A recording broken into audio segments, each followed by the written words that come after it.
Welcome and thank you for joining us on Birth Mother Matters in Adoption with Kelly Rourke-Scary and me, Ron Rains, where we delve into the issues of adoption from every angle of the adoption triad. Do what's best for your kid and for yourself, because if you can't take care of yourself, you're definitely not going to be able to take care of that kid, and that's not fair. And I know that my daughter will be well taken care of with them. Don't have an abortion. Give this child a chance.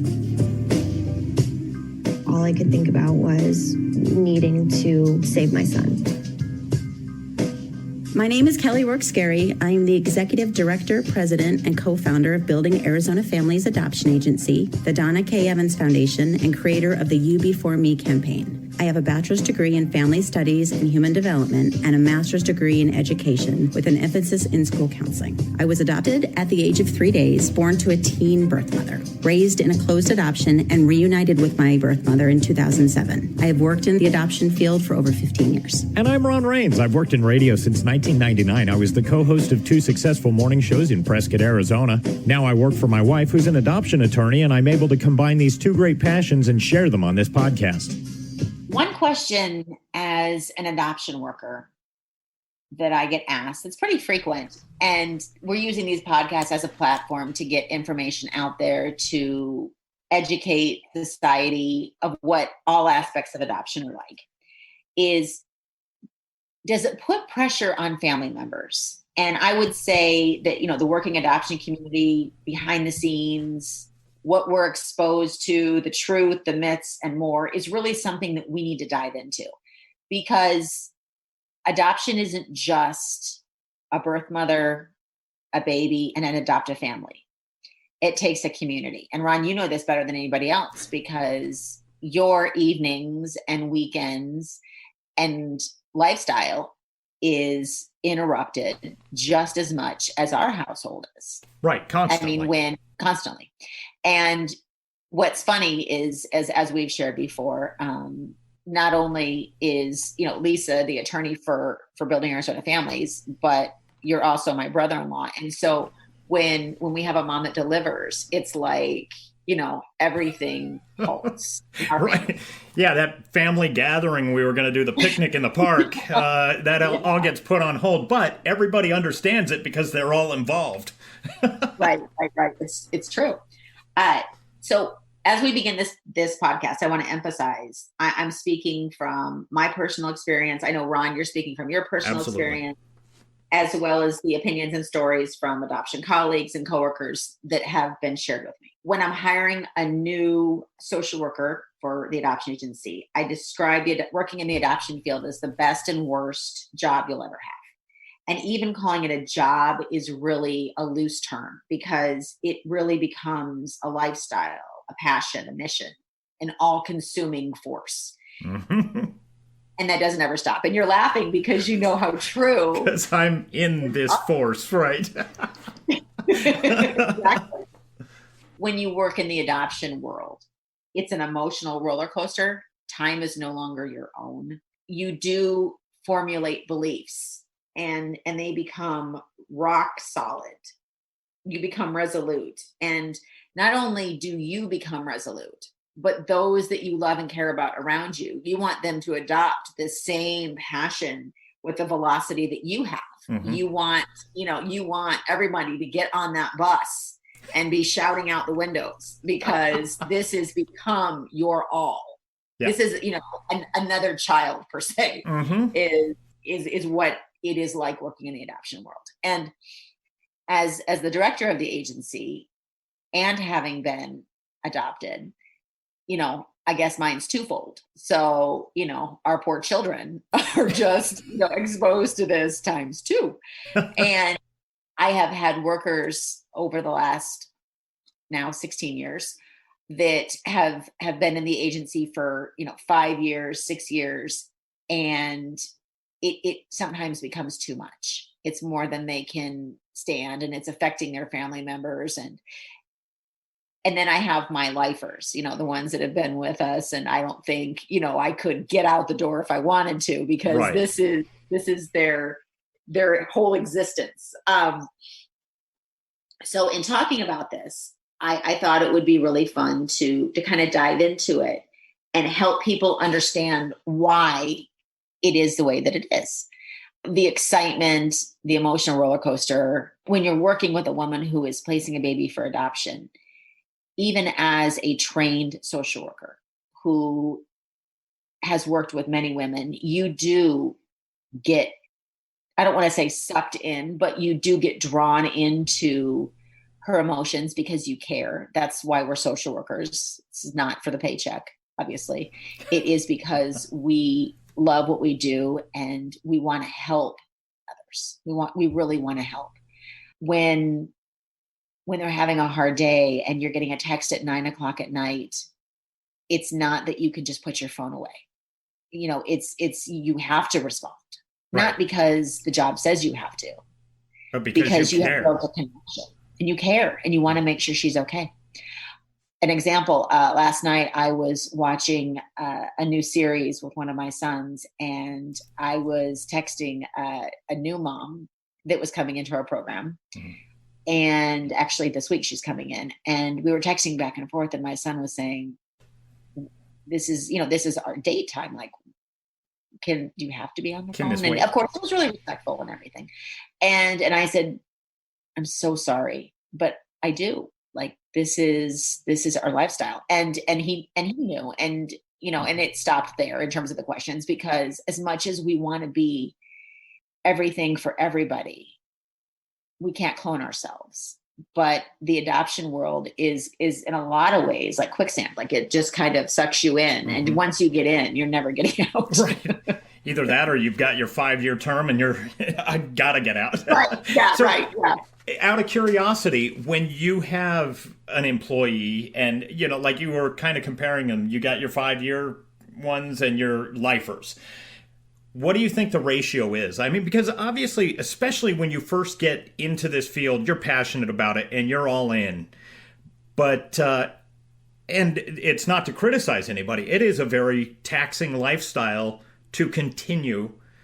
And, that's for them to get out. But what do you think the ratio is between those that stay a little while and those that stay for the long haul? I can actually tell you that I don't think it's a ratio. I have watched this for 16 years. What I have found is that ultimately those connected to adoption, whether they have adopted, whether they were adopted, mm-hmm. whether a family member has placed for adoption, those are the lifers. Really? Okay. Interesting. And the ones that are able to, to finally, cut the cord and walk away are those that don't have some type of actual, I don't want to say physical, but physical connection to adopt. I would say the ratio would depend on how much of the staff has that connection. Has been associated with it. Mm-hmm. Right. And so what I have seen is, workers that want to adopt in the future, they won't leave. They understand, that there are times in adoption where you just want to throw the computer through the window or you want to, take every paper and just shred it. Right. So I think that really the connection and the draw is when the stability comes, when there is a red string, basically, to adoption. Mm-hmm. And those are the ones that have that pull, that force, where they really do stay. Now, that's not to say that we do have other women that have been with us that are lifers, that maybe don't have a direct connection to adoption, but maybe they have a step parent adoption in their household, or they are raising their grandchildren and they're looking to adopt them, or there's other, it's not just the classic adoptee, adoptive parents, birth mother. There are other ways. Mm-hmm. But I rarely see people who are vested walk away. And then again, it can become a passion that you adopt that you can't let go. And like, let me give you an example. And this will be a personal example for you. Mm-hmm. with regards to abortion, I personally don't ever think that your stance right now will ever lessen, change, or deviate from the feelings that you have today. Mm-hmm. I think Because it will of my only experiences. increase. Huh? Because of my experiences that are personally connected to it, right? But I think it will only increase and strengthen. And that happens in parallel sometimes with people who come into the adoption. That makes a lot of sense. No, I was just kind of curious about how that kind of was manifested in the business and who stays, who doesn't. Yeah. Okay. Yeah, that makes a lot of sense. Thank you. Yeah, you're welcome. So this all-consuming career choice is really hard to explain to family and friends. One of my best friends in the world lives in San Diego, and she and I have been friends since I was 12. And when I graduated from college in Arizona and we both had kids at the same time, she would come out and we would go to the movies and we would go do girls' nights. And we stopped going to the movies years ago because me stepping out into the lobby and missing, 5 to 20 minutes of a movie got to the point where she would say, you know what? I love you as a friend. But I can't watch a movie with you. Yeah, we're not going to movies anymore. Right. And to be fair, we haven't gone to a movie in over, I think, 8 or 9 years. And I understand. And I'm not offended by it. No. I absolutely understand. And she isn't trying to hurt your feelings by saying she doesn't want, but yeah, I totally get that. But after dipping out of movie after movie and then having to come back in and say, what happened? Nobody wants what that. I miss. And I completely understand. Yeah. So it's hard to explain to somebody on the outside of the adoption world that this isn't a job that you can walk away from. And it's not something that, it's 5 o'clock, punch your time card. Right. And now you don't have to think about it. It's not that. Babies are born 24/7, 365. Yes, they're born on Christmases and New Year and Thanksgiving and 4th of July, every holiday you can imagine. They don't stop having babies. It is. And that really can take a toll on your family. I know it was maybe 3 or 4 years ago. Mm-hmm. It was Christmas morning, and I had 2 of my caseworkers that were signing adoption consents. I'm sure this affected your Christmas morning as well. It was about 9 o'clock in the morning on Christmas morning, and there was a little bit of an issue with the consents. And it was earlier. It was probably about 8 o'clock in the morning. And we were right in the middle of unwrapping presents. So I told a white lie and told my kids I had to run to the restroom really quickly. So I run behind the door so they can't see me. And I'm on the phone with the caseworker giving instructions on how to handle the crisis. Mm-hmm. Meanwhile, peeking around the corner to make sure none of the kids are going to catch me on the phone. Right. Because obviously that coveted time of opening gifts and everything else. But the way I was looking at it is we have a birth mother that's willing to make a lifelong decision. Mm-hmm. I have 2 caseworkers that are in person working with this birth mother to help her sign consents. Yeah. I am going to be a team player and step aside and help them through it. That had to happen. Right. And it did. And they say that a good boss will never ask you or tell you to do anything that they're not willing to do themselves. And, I can attest for you, for Lisa, all of us, really, we have made these sacrifices through the years over and over. I mean, even when I was dating Lisa, it was, okay, we'll go to a movie, but she's going to have to duck out 2 or 3 times almost every time. We're going to go sit at a coffee shop, and I won't be able to talk to her and get to know her because she's on the phone talking to a case manager or a birth mother and putting out fires and dealing with crises. And so it's a lifestyle that I have grown accustomed to and even grown to love, even with all of its flaws. It is. I can't tell you how many, 3 of my girls have been in choir at the high school. And there's different levels of choir. And so obviously, as a parent, they don't allow you to leave after your child has sung in their part. So you get to sit for the other hour listening to everybody else's child sing. And it never fails, never, that when it's my child's time, there's the phone. And right. It's the answering service. So I know it's really serious and I've got to step out. That's when I'm whispering to my husband, start recording, because I want to be able to say that I saw it. Mm-hmm. And in those moments, you do become resentful at times because you think, I don't want to sacrifice my time as a parent. But at the same time, when you make a commitment to somebody else who is sacrificing, their lives as well. Right. You have to make sure that you're doing your part. So I have missed that moment in the choir concert, or I have missed, that incredible football tackle that I wish I hadn't missed. That you can't get back, certainly. At the same time, I want to make sure that we're teaching our children that there's a lot of pluses. We're blessed in the sense that both my husband and I, like you and Lisa, are in the same field. And so we understand very much what the sacrifices are. And we're teaching our children, this is a great way of giving back. So we do encourage them to volunteer time and, help put stamps on envelopes and things like that, because it's important. And we do want them, like we said earlier, to adopt our passion and share in our beliefs. Mm-hmm.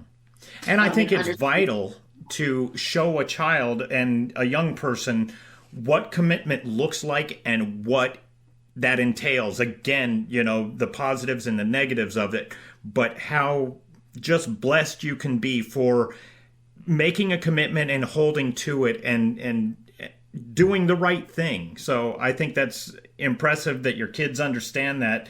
And sure, there's going to be times they resent it, but I think it will lead them to be a more fulfilled life. How much longer do you have to text as we're watching the series, and how much? They do. Right. It's too hard. It doesn't make it easy, but I mean, that's what a pause button is for. And if that's such a great scene that we don't want to pause it, then that's on me. Keep playing it and I'll keep texting and I'll catch right back up. So there's lots of ways to kind of, make it a little bit.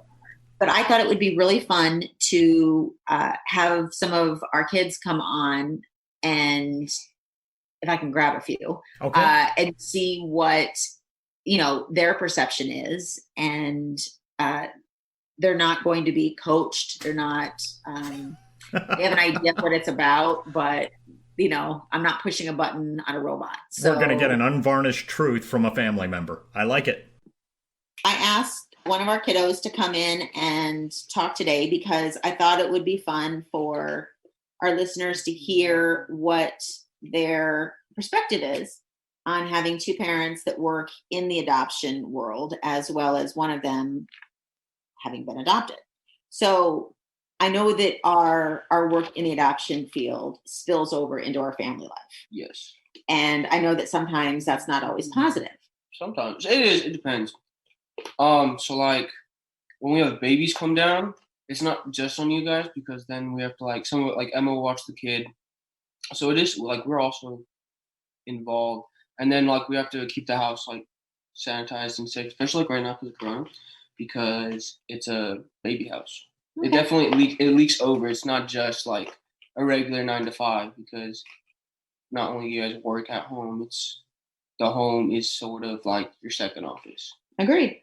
So what is something that you love about us working in the adoption world versus something that you very much dislike about us working in the adoption world? Okay. I love to see y'all's faces when you get like a new baby or you make like a match, because that makes you guys like the happiest in the world.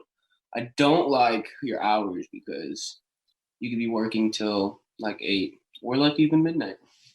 Just depends. So the sketchy hours I don't like, but the outcomes are always good. Okay. And how do you feel that affects you in terms of your life? And in other words, do you think that it robs you of time? It definitely takes away, but it's not that big of a deal because it's not like all the time. But it definitely like does take away, because you'll either be on the phone or you'll be having to figure some like affidavit or something with your workers or on the phone with the workers or figuring out like which baby goes where or to which hospital. So I have to say, you are a really good sport. I know it was that's why I'm your favorite. a few years ago. It was back to school night, and we did have a baby, and so That was funny. I had the baby with me, and we had to go in and do the meet the teacher night. And so Logan and Emma were very understanding and, didn't vocalize any embarrassment or anything as I'm carrying around, a newborn and meeting all of their teachers. Can I say one other thing? I just thought of this right now that like isn't like really good for like your kids.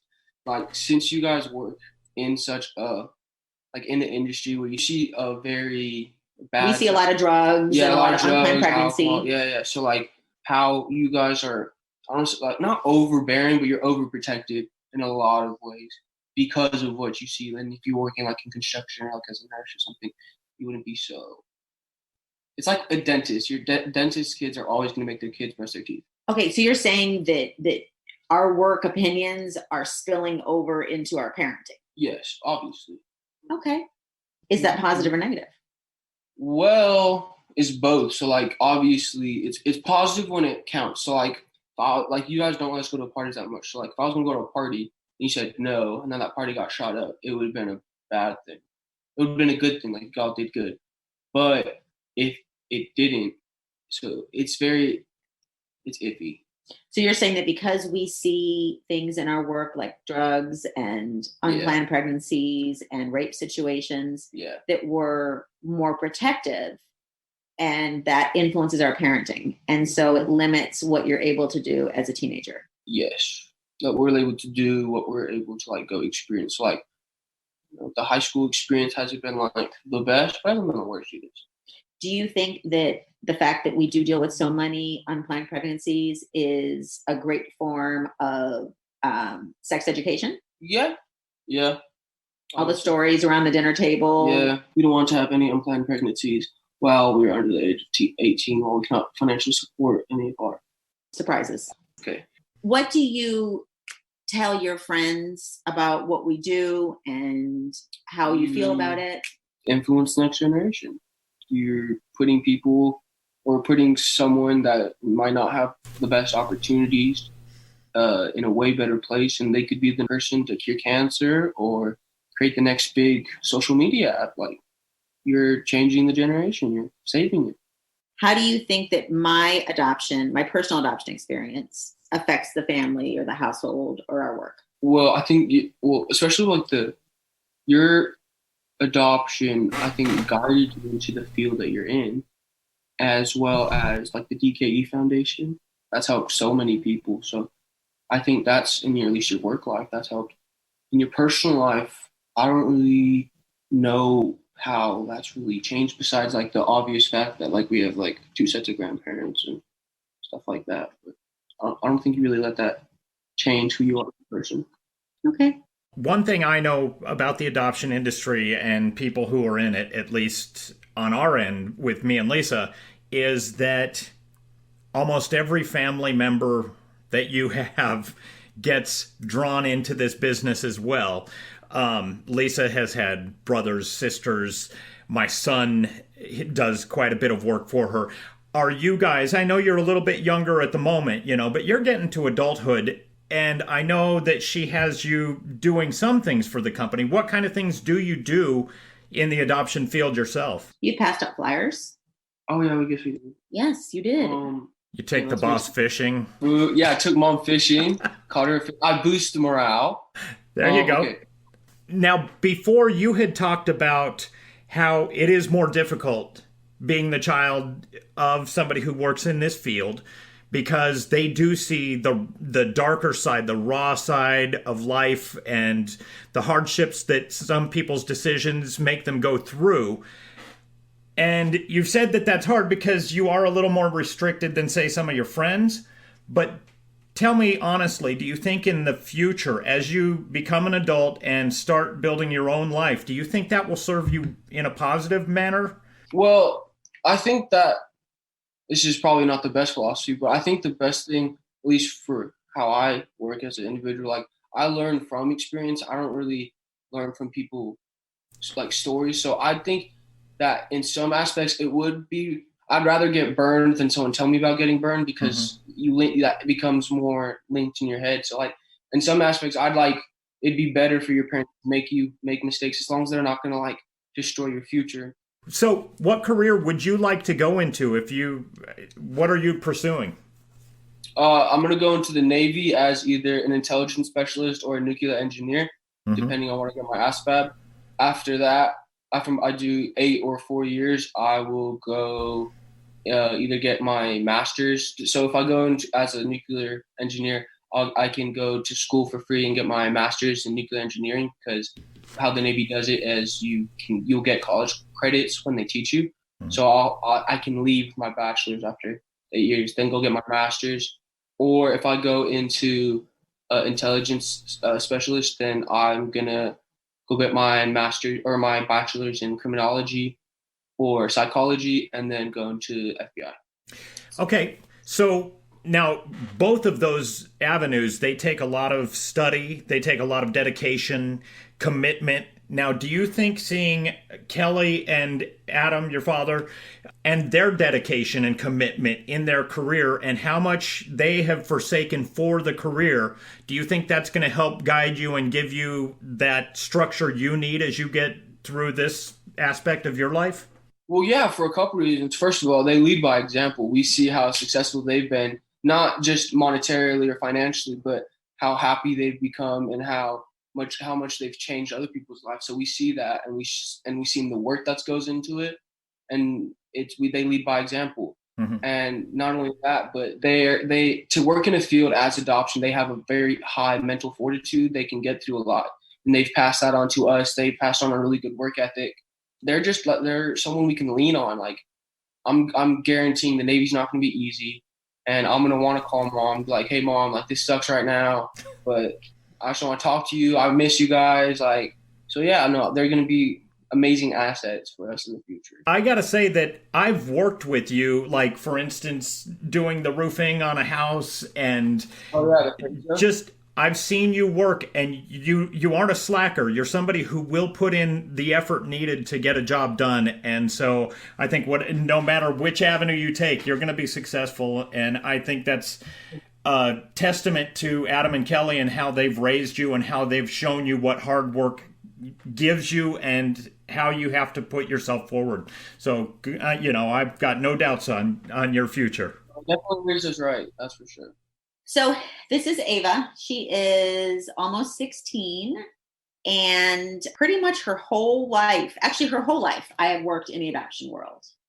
I was pregnant with her when I started the agency with Angie, and so she has never known anything different. She has always been in the adoption world and watched it from the outside and the inside, pretty much looking in, since I'm adopted. Is the adoption world something that you would ever want to work in? No. How come? You just seem busy all the time. Okay. I know that when I have gone and we've done videos and things at the office with some of the women, you really like to go. Oh yeah, that was a really cool experience. Okay. What is it you like about going? Because you ask me frequently if you can go and be there, and you like to interact with a lot of the birth mothers. Yeah, that's what I like the most. Just seeing who they are and like the type of people they are and the different kinds of women that come in. It's really cool. What's cool about it? Just getting to know like their lives? Their lives, yeah. And have you learned from them? Yes, I have. What are some things that you've taken away? I know some of them, when they come up to when you're standing by me and you're holding a camera for me or my phone or something, they'll come up and they'll say, "Is that your daughter?" And I smile and nod, and then they'll kind of talk to you a little bit, and your whole face will light up when that happens. Why do you think that is? I just like talking to different people. I just think it's cool to see the experiences they're going through and hear about that. So, do you think you've learned anything from it? I've learned how like they just seem so relieved to have like an option. That's because I remember looking at one girl, and she was just ecstatic to be able to adopt her baby. To place your baby for adoption? Yeah. Yeah. How much do you think that my personal adoption experience has influenced what I do? I think it's inspired you. Okay. And how do you, because I know you don't know any differently, because obviously you've always had a mom who was adopted, but what do you tell your friends? Like, how do you bring up what I do for a living and the fact that I was adopted? Do you ever talk about it? I talk about like what you do for a living and sometimes bring up the fact that you're adopted if they continue to ask about it more. I usually just say that you own an adoption agency and a foundation. Okay. And I know sometimes you like passing out literature and brochures at school. Yeah. And why do you like to do that? I just like to support you. Do you like to support me as a mom, or do you like to support the mission of adoption? Both.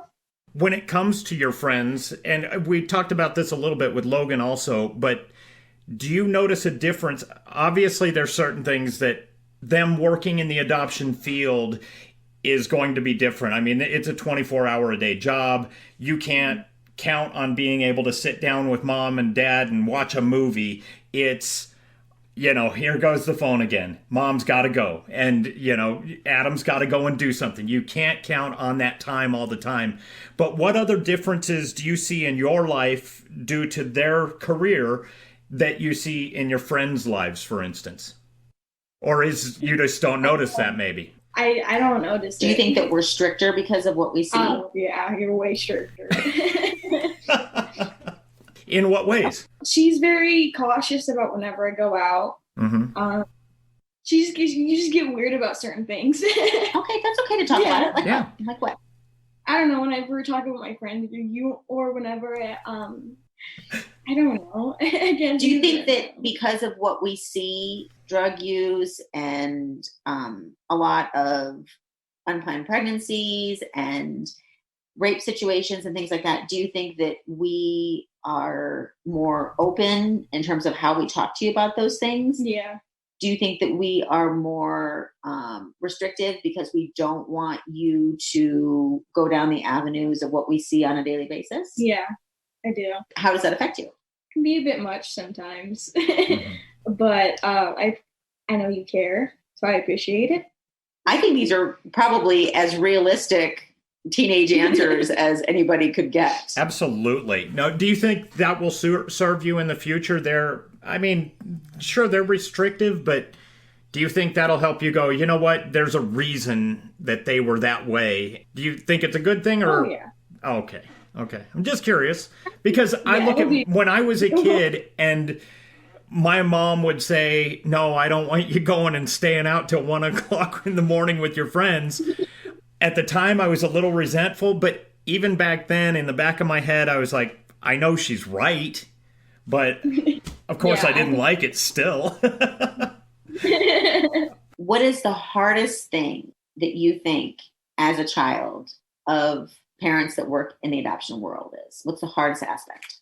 The amount of time you have to work. That's interesting to me that you would choose that over us being more restrictive.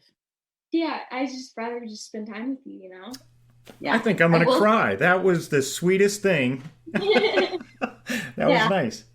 I will say there was something that both Adam and I think it was a realization. As parents, you're going all the time and you're working all the time. And sometimes you don't stop and see really how it's perceived by others. And there was an art project that you had to do where you made a shield. Oh. And this will be the last question that we asked you, Okay. but will you talk about that shield and what it was supposed to be and what we did? And was it last year? It was this year. Okay. Or last year, whatever. It was an art project, right? It was an art project, and it was a shield, and there was 4 spaces, and you had to do like your hobbies, something that represents your family, something you want to get better at, and then future goals, I think.